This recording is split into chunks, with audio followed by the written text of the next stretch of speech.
বিসমিল্লাহির রহমানির রহিম। 12 দলীয় জোট কর্তৃক আয়োজিত আজকের ইফতার মাহফিলের অনুষ্ঠানের দোয়া মাহফিল এবং ইফতার মাহফিল অনুষ্ঠানের সম্মানিত সভাপতি জনাব মুস্তফা জামান হায়দার, অনুষ্ঠানে উপস্থিত 12 দলীয় জোটের সম্মানিত নেতৃবৃন্দ এবং উপস্থিত বিভিন্ন রাজনৈতিক দলের শীর্ষ পর্যায়ের নেতৃবৃন্দ, আমন্ত্রিত সকল অতিথিবৃন্দ, সকল উপস্থিতিবৃন্দ, আসসালামু আলাইকুম। ইফতার খুব বেশি দেরি নেই। আমার কাছে যেই ঘড়ি আছে এই ঘড়ির সময় অনুযায়ী বাংলাদেশে ইফতার বোধহয় আর 15 মিনিটের মতন সময় আছে। এখানে যে সকল নেতৃবৃন্দ বক্তব্য রেখেছেন, আমার মনে হয় সার্বিকভাবে বাংলাদেশের এই মুহূর্তের রাজনৈতিক যে পরিস্থিতি সামগ্রিকভাবেই খুব সুন্দরভাবে পুরো চিত্রটি ফুটে উঠেছে। আমি যখন বক্তব্য শুনছিলাম তখন আমি চিন্তা করছিলাম যে আচ্ছা আজকে কি বলবো, সেটি আমি চিন্তা করছিলাম। সম্মানিত উপস্থিতিবৃন্দ, এই যে আজকে আমাদের এখানে 12 দলীয় জোট কর্তৃক আয়োজিত এই ইফতার এবং দোয়া মাহফিল অনুষ্ঠান, এই অনুষ্ঠানটি আমি এখান থেকে যতটুকু ভাবে দেখতে পাচ্ছি পুরা ঘরটি, এই অনুষ্ঠানটি খুব সুন্দরভাবে অনুষ্ঠিত হচ্ছে। অর্থাৎ দোয়া বা ইফতার যে অনুষ্ঠানটি সুন্দরভাবে এখন পর্যন্ত আমি যতটুকু দেখছি ক্যামেরার মাধ্যমে সুন্দরভাবে অনুষ্ঠিত হচ্ছে। এখন অনুষ্ঠানটি যে সুন্দরভাবে হচ্ছে, এখানে কি শুধু এহসান যে আছে যে অনুষ্ঠান পরিচালনা করছে তার একার ক্রেডিট?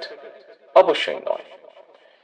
এখানে যারা অতিথিবৃন্দ এসেছেন তাদের ডিসিপ্লিন পার্টিসিপেশন, এখানে যারা অনুষ্ঠানটি আয়োজন করেছেন 12 দলের পক্ষ থেকে তাদের নেতাকর্মীদের প্রত্যেকের কষ্ট পরিশ্রম, এখানে যারা আমি মিডিয়ার সাংবাদিক ভাই এবং ক্যামেরা ভাইদেরকে দেখতে পাচ্ছি, ক্যামেরাম্যানদেরকে দেখতে পাচ্ছি, তাদের সহযোগিতা এবং সর্বোপরি এখানে হোটেল কর্তৃপক্ষ যে জায়গাটায় অনুষ্ঠিত হচ্ছে তাদের সকলের সহযোগিতা।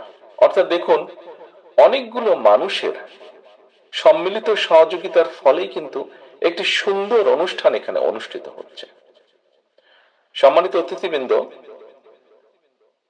আজকে থেকে প্রায় 2 বছরের উপরে, প্রায় 2.5 বছর, যখন এই দেশের ঘাড়ে, এই দেশের মানুষের ঘাড়ে পলাতক স্বৈরাচার, ফাঁসিবাদ, মাফিয়া যেভাবেই বলি না কেন আমরা, এরা যখন চেপে বসেছিল, সেই সময় কিন্তু আজকে এই ঘরে অনেকগুলো দল আমরা উপস্থিত আছি, যাদের নেতৃবৃন্দ একত্রিত হয়ে আমরা সংস্কার প্রস্তাব তথা আমাদের 31 দফা প্রস্তাব উপস্থাপন করেছিলাম দেশের মানুষের সামনে। খুব সংক্ষেপে যদি আমরা বলি এটি কি ছিল প্রস্তাব, এই 31 দফাটি কি, 31 দফাটা কেন? উপস্থিতিবৃন্দ, এই 31 দফাটি হচ্ছে দেশ এবং দেশের মানুষের জন্য। আমরা দেশের বিগত 15-16 বছরে, বিশেষ করে 2008-এর পর থেকে সেই স্বৈরাচার বা ফ্যাসিবাদ বা মাফিয়া যখন মানুষের কাঁধে চেপে বসলো, তখন থেকে আমরা খেয়াল করেছি দেশের প্রতিটি প্রতিষ্ঠানকে, সেটি অর্থনীতি বলি, সেটি আমরা শিক্ষা ব্যবস্থা বলি, সেটি আমরা সমাজ ব্যবস্থা বলি, সেটি প্রশাসন, সেটি সিভিল প্রশাসন হোক, পুলিশ প্রশাসন হোক, যে কোনো ধরনের প্রশাসন হোক, চিকিৎসা ব্যবস্থা, প্রত্যেকটি ক্ষেত্রকে একদম ধ্বংস করে দিয়েছিল। মানুষের প্রত্যাশার সম্পূর্ণ বিপরীতে তারা নিয়ে গেছিল পুরো পরিস্থিতি। এবং যেহেতু আমরা রাজনীতি যারা আমরা করি, আমরা আমাদের অবস্থান থেকে বলতে পারি, বিএনপির অবস্থান থেকে আমি বলতে পারি, যেই গণতান্ত্রিক রাজনৈতিক দলগুলো বিগত স্বৈরাচারের সময় আমাদের সাথে মাঠে ছিলেন, আন্দোলন করেছেন, তাদের হয়েও বলতে পারি আমি কিছুটা। আমাদের রাজনীতির মূল লক্ষ্য বা উদ্দেশ্য হচ্ছে দেশ এবং দেশের জনগণ। কাজে দেশ এবং দেশের জনগণের এই ক্ষতিগুলো যখন হয়েছে, এই ক্ষতিগুলো অবশ্যই রাজনীতিবিদ বা রাজনৈতিক দলগুলোর সুযোগ আসলে সেখানে পরিবর্তন করতে হবে। এবং এই পরিবর্তনটাকেই আমরা রাষ্ট্র কাঠামোর মেরামত বলেছিলাম সেদিন। কারণ এগুলি রাষ্ট্রের অংশ। উদাহরণস্বরূপ যে কয়েকটি প্রতিষ্ঠানের কথা বলেছি। প্রিয় উপস্থিতিবৃন্দ, সম্মানিত নেতৃবৃন্দ, আজকে পরিবর্তিত হয়েছে 5ই আগস্টের পরে। জনতার, এই দেশের মানুষের, গণতান্ত্রিকামী মানুষের অভ্যুত্থানের কারণে অবস্থার পরিবর্তন হয়েছে, রাজনৈতিক চিত্রের পরিবর্তন হয়েছে। মানুষ, একজন সাধারণ মানুষ স্বাভাবিকভাবে দেখতে চায় যে তার প্রিয় মাতৃভূমি পৃথিবীর বুকে মাথা উঁচু করে দাঁড়িয়ে আছে। মাথা উঁচু করে দাঁড়িয়ে থাকার অর্থ এই দেশের শিক্ষা ব্যবস্থা নিয়ে প্রশংসা করে কিছু বলার মতন আছে, এই দেশের চিকিৎসা ব্যবস্থা নিয়ে প্রশংসা করে বলার মতন কিছু আছে, এই দেশের খুব সংক্ষেপেও সব সহজভাবেও যদি বলি, রাস্তায় নামলে ট্রাফিক যে বিশৃঙ্খলা, এই দেশের ট্রাফিক ব্যবস্থা নিয়ে প্রশংসা করে বলার মতন কিছু আছে। অর্থাৎ একজন নাগরিকের কাছে দেশ নিয়ে প্রশংসা করার মতন যা যা কিছু থাকতে পারে, হওয়া উচিত, সেই বিষয়গুলো এক্সিস্ট করে যাতে দেশের মধ্যে। প্রিয় সহকর্মীবৃন্দ, সম্মানিত নেতৃবৃন্দ, আমরা সেই রক্তচক্ষু উপেক্ষা করে, স্বৈরাচারের রক্তচক্ষু উপেক্ষা করে আমরা 2-2.5 বছর আগে সংস্কার প্রস্তাবনা দিয়েছিলাম। আমরা উল্লেখ করেছিলাম যে এই ক্ষেত্রে পরিবর্তিত হওয়া উচিত। দুঃখজনকভাবে আমরা দেখছি একটি পরিস্থিতির উদ্ভব হচ্ছে, সংস্কার এবং নির্বাচনকে মুখোমুখি দাঁড় করানো হচ্ছে। এখানে উপস্থিত আমরা প্রত্যেকই রাজনীতিবিদ।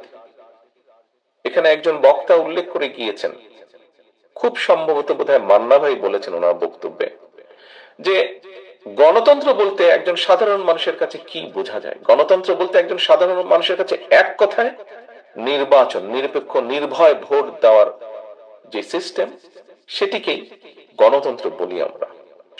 সারা পৃথিবীতে সেটি গণতন্ত্র হিসাবে প্রচলিত বা স্বীকৃত। কিন্তু এই ব্যবস্থাকে সংস্কার এবং নির্বাচন, এটিকে মুখোমুখি করে দেওয়া হচ্ছে। আমি গতকাল একটি কথা বলেছিলাম, আপনাদের অনেকেই সেখানে উপস্থিত ছিলেন।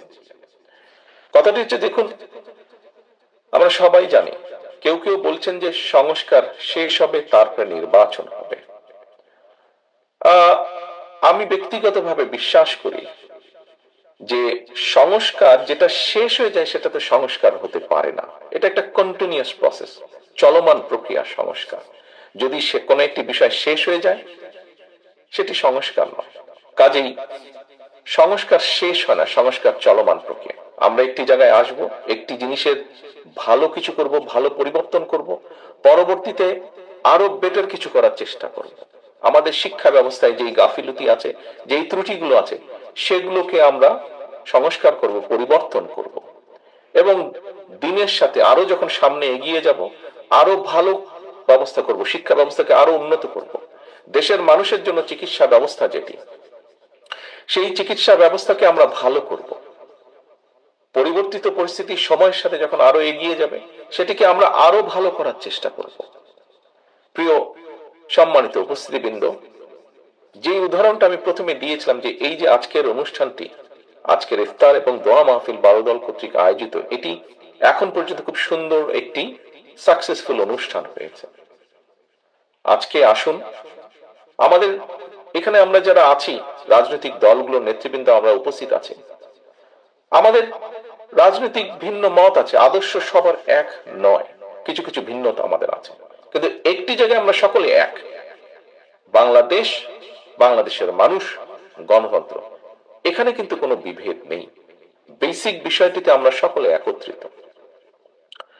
আজকের এই ইফতার মাহফিলে, বারোদল কর্তৃক আয়োজিত ইফতার মাহফিলে আমি উপস্থিত। এখানে প্রায় সকল রাজনৈতিক নেতৃবৃন্দ আছেন, সকল দলের, বাংলাদেশের মোটামুটি সকলকে আমি আহ্বান জানাবো, অনুরোধ করব আমার দলের পক্ষ থেকে, বিগত 15 বছরের আমরা প্রত্যেকটি বিরোধী দলের, রাজপথে থাকা গণতন্ত্রের পক্ষের প্রত্যেকটি রাজনৈতিক দল এই দেশের মানুষের অধিকারকে, রাজনৈতিক অধিকারকে প্রতিষ্ঠিত করার জন্য আমাদের বহু সহকর্মীকে আমরা হারিয়েছি। জুলাই আগস্ট মাসে যে অভ্যুত্থান, জনতার যে অভ্যুত্থান হয়েছে, সেই অভ্যুত্থানে আমরা বহু আমাদের আপনজনদেরকে হারিয়েছি, সহকর্মীদেরকে হারিয়েছি, পরিচিত জনদেরকে হারিয়েছি। আসুন, যেই ঐক্যকে নিয়ে আমরা স্বৈরাচারকে বিদায় করেছিলাম, সেই ঐক্যকে আমরা ধরে রাখি। আজকের এই সফল অনুষ্ঠানের মতন আমাদের সর্বোচ্চ চেষ্টা থাকবে আগামী দিনে ঐক্যকে বজায় রেখে, ঐক্যকে ধরে রেখে এই দেশের মানুষের প্রত্যাশিত গণতন্ত্রকে আমরা প্রতিষ্ঠিত করব। এই দেশের মানুষের প্রত্যাশিত সংস্কার প্রক্রিয়াকে আমরা সকলে মিলে আলোচনার মাধ্যমে সকলে মিলে বাস্তবায়ন করব। এটি হোক আজকের এই দোয়া মাহফিলের আমাদের শপথ, আমাদের প্রত্যাশা।